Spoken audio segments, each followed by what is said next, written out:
1952ஆம் ஆண்டு கமல்ஹாசன், ரஜினிகாந்த் என 2 பெரும் நட்சத்திரங்கள் இடைவிடாது ஒளிர்ந்து கொண்டிருந்த தருணத்தில் அந்நேரத்தில் தனித்துவமாக மிளிர்ந்தது ஒரு நட்சத்திரம். நடிப்பில் மாத்திரமின்றி இயல்பான குணத்தாலும் மனிதாபிமானம் மிக்க தன்னுடைய செயற்பாடுகளை இன்று வரை தமிழ் சினிமாவில் தமிழர்களின் மனங்களிலும் அசைக்க முடியாத ஒரு நடிகராக இருக்கும் கேப்டன் விஜயகாந்த் அவர்கள் பிறந்த தினம் இன்றாகும்.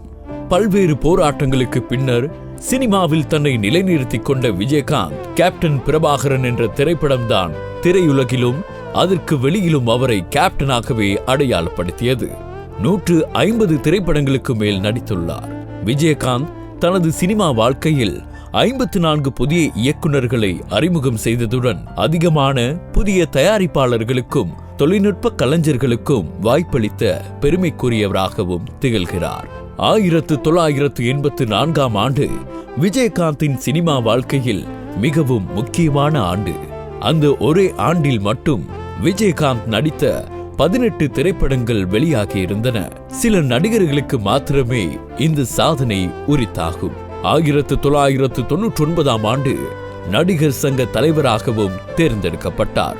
பல ஆண்டுகளாக அடைக்க முடியாமல் இருந்த நடிகர் சங்க கடனையும் சிங்கப்பூர், மலேசியா என தமிழர்கள் அதிகம் வாழும் வெளிநாடுகளில் நட்சத்திர கலை விழாக்கள் நடத்தி வட்டியும் முதலுமாக அடைத்த பெருமை இவரையே சாரும்.